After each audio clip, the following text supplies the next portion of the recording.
Album की जो दो तीन चीज़ें हैं वो बहुत ज़रूरी है बतानी। पहली तो ये कि ये केवल प्यारे जी का एल्बम नहीं है, ये लक्ष्मीकांत प्यारेलाल का एल्बम है और ये प्यारे भाई का ट्रिब्यूट है लक्ष्मी जी के लिए।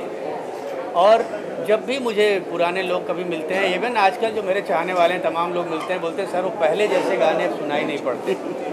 तो जब ये एल्बम प्लान हुआ तो मेरे दिल में दो बातें थी कि मुझे लगा कि इससे बढ़िया मौका और कुछ नहीं हो सकता।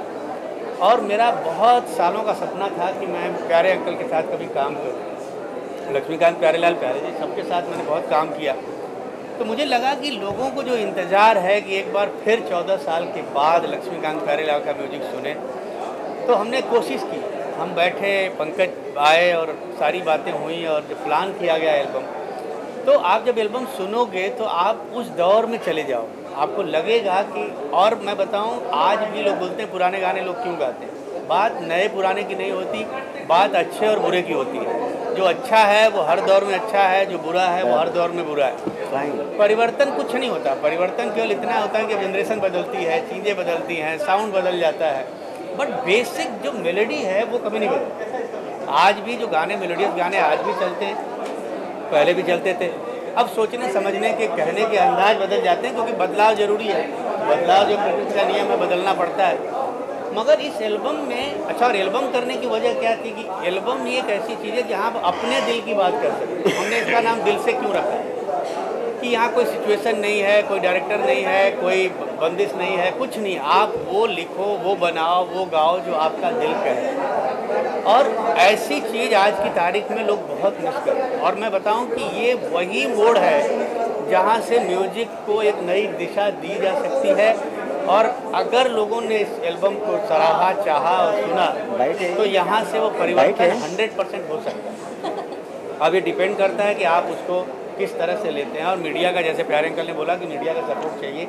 आजकल धीरे धीरे जो प्राइवेट एल्बम ख़त्म हो गए, लोग प्राइवेट एल्बम बनाते ही नहीं, क्योंकि न तो टेलीविज़न वाले उसको चलाते हैं, न रेडियो वाले चलाते हैं। जबकि मैं आपको बताऊं, जो अच्छे म्यूजिक सुनने वाले हैं वो हमेशा प्राइवेट म्यूजिक ही सुनते हैं, क्योंकि इसमें उनको पता लगता है कि जो क्रिएटर है, जो मेकर, वो अपनी जो दिल की बात है वो उनको वहाँ तक लेके आता है। तो इस एल्बम की सबसे खूबसूरत बात यही है, इसका जो सबसे बड़ा, इसकी जो टीआरपी है वो है लक्ष्मीकांत प्यारेलाल। इसकी जो टीआरपी है, इस एल्बम में जो गाने जो मैंने लिखे हैं, जो पंकज की जो आवाज़ है, जिस तरह से पंकज ने गाए हैं गाने, तो एक उस दौर के और आज के दौर का जो मिला हुआ संगम है वो इस एल्बम में। सिंगर की बात करें, आप इतने के साथ काम किया, सिंगर के साथ काम किया, पंकज में क्या यूनिक पॉइंट लगा आपको? देखो बेटा, हर आदमी में अपनी कोई ना कोई खूबी होती है। जैसा प्यारे अंकल ने बोला कि इनको किशोर कुमार के बहुत बड़े फ़ैन हैं, रफ़ी साहब के फ़ैन हैं, मगर जब मैंने सुना, हम लोगों ने इनको सुना, तो हमको लगा कि नहीं, ये फ़ैन किसी के भी हो सकते हैं, मगर इनकी अपनी एक आवाज़ है। और इसीलिए प्यारे अंकल ने इनको बोला कि मुझे आपके साथ एल्बम करना है, क्योंकि आपकी अपनी आवाज़ है, आपका अपना एक रंग है। और उसको कहीं, क्योंकि क्या, उनको भी एक ऐसी आवाज़ चाहिए थी जो उनको पसंद है, क्योंकि बगैर जो चीज़ उनको पसंद नहीं होती किसी कीमत पे नहीं करते। तो कहीं ना कहीं पंकज की आवाज़ में एक सादगी, एक ईमानदारी, एक अच्छाई और एक इमोशन नज़र आया। तो हम लोगों ने प्लान करके एल्बम किया। और स्वप्ना जी जो उनकी धर्मपत्नी है, ये सारी क्रेडिट उनको जाती है। ये पूरी टीम को तैयार करके यहाँ तक लाना, इस एल्बम को रिलीज़ करवाना, हमने अपना काम ज़रूर कर दिया, मगर आप तमाम लोगों को इकट्ठा करना, इस एल्बम को यहाँ तक लेके आना, रिलीज़ करवाना, तो क्रेडिट गोज़ टू हर। तो कहीं ना कहीं ये एक टीम वर्क का एफर्ट है। और हम लोग बार बार, मैं ये नहीं कहना चाहता कि हमने बहुत अच्छा काम किया, मैं चाहता हूँ कि आप लोग कहें, आप लोग एल्बम को सुने और बताएं कि एल्बम कैसा।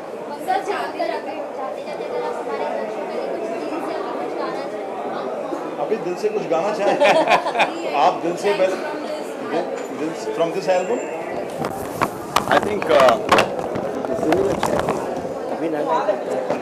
अभी अंदर हम जब रिलीज करने जा रहे हैं तब आप सुने तो बेहतर है।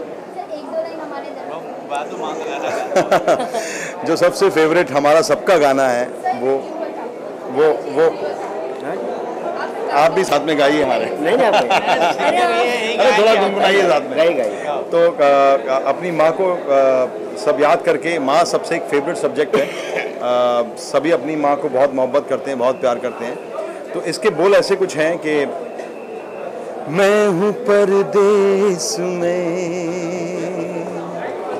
अजनबी देश में, कितना मजबूर हूँ तुझसे मैं दूर हूँ, कुछ भी अच्छा नहीं लग रहा है यहाँ। तू कैसी है माँ, तू कैसी है माँ, तू कैसी है माँ, तू कैसी है माँ, ओ माँ, ओ माँ, तू कैसी है माँ। वाह वाह, Thank you very much. Thanks to all of you. Thank you so much.